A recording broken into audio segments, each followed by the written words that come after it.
Hello guys, it's me Gino. So ayan, alam niyo na yung mangyayari ngayon. Gagawa natin ng reaction video. Yung nangyari. So tapang now, makawa later. Viral lang isang video sa pagitan ng magkabilang panig sa pagitan ng isang siklista at isang retired general. Dahil dito sa eksena na to, makikita natin na may init pa yung ulo ng isang retired general, police. At ayan, binatukan pa nga yung siklista. So ito yung video, yung actual footage ng nangyari. Panoorin natin. So ito yung video. Ayan o, upal o. Ayun, nasagi. Ayan, nasagi nga. Ayan.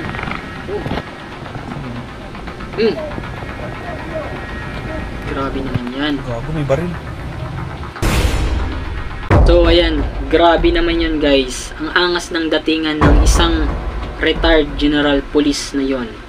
So ano guys, sa tingin nyo kung tama ba yung ginawa ng isang retired general police na yon? So sabihin na lang natin, ipagpalagay natin na mali talaga yung siklista kasi nasagi niya yung sasakyan ng retired general na yon. So pero may pero tayo dyan. Kasi mali man o tama yung nagawa ng isang siklista, babase pa din tayo kung tama ba yung naging action ng isang former public peacemaker o isang retired general police na yon. So, ang pagkakaalam ko, ito ang mga pwedeng ikaso sa kanya.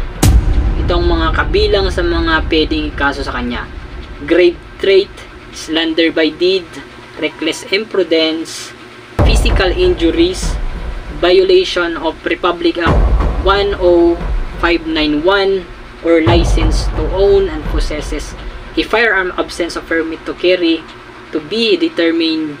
Yan. At meron pa dito, violation of bike lane ordinance. Actually 7 yan yung pwedeng ikaso sa kanya, pero dito talaga yung nag-hit sa atin, yung violation of bike lanes. So ayan, lumagpas kasi yung sasakyan ng isang retired general police na yon. Kaya ayun, siguro iwan natin, hindi natin alam yung buong pangyayari doon. So ayun, so ayon pa din naman sa karamihan, mali pa din yung ginawa ng isang police na yon. Kasi pinatukan at yun, kinasan pa nga ng baril yung siklista na yon. Ayan.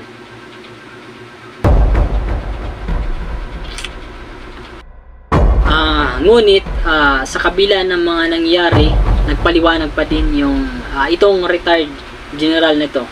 At parang sinisisi pa nga niya yung mga vlogger. So panoorin natin yung buong detalye dito. Ito yan guys. So ito na guys. May mensahe po ba kayo sa publiko kasi kayo ngayon yung parang nagiging opo. So dating dito parang siya yung naging biktima eh. Po tayo sa social media ngayon. Sana yung mga vloggers, sana maging responsable sila. Hindi nila alam ang punot-dulo. Marami kagad magkukomment. Nakita na kasalanan. Hindi naman nila nakita yung tunay na pangyayari, yung umpisa na mula sa ganyan lugar, malayo, mahirap po yun. Yun lang po masasabi ko, sana maging responsable po tayo ng vloggers. Ano sir? So, taga na Pilipin tayo, eksira ating mas konferensya. Kanina. Para sa akin hindi eh. Kasi police siya eh. Ay, pwede siya mag-file ng complaint. Wala namang problema. Kahit sino naman pwede mag-file ng complaint eh. It's always, this is a free country, okay? So, ang lahat ng interesado, yung tinatawag na cycling community, kung gusto mag-file ng complaint, file ng complaint. Eh, kung gusto nyo, Mr. Gonzales will be, he will be obliged to answer all of those.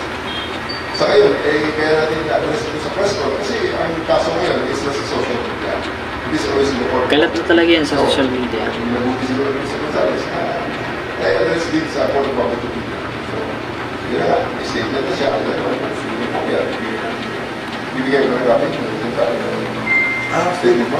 Pwede po, General. Bibigay siya ng written statement. So, Yun lang yung pinakiusap ko sa mga vloggers na. So, kawawa naman yung mga anak ko. Mga kapamilya ko. Parang kasama-sama akong tao na hindi naman mangyayari yun kung hindi ako talagang dumipensa lang din. Pero hindi nyo Hindi ko na masabi ko lahat.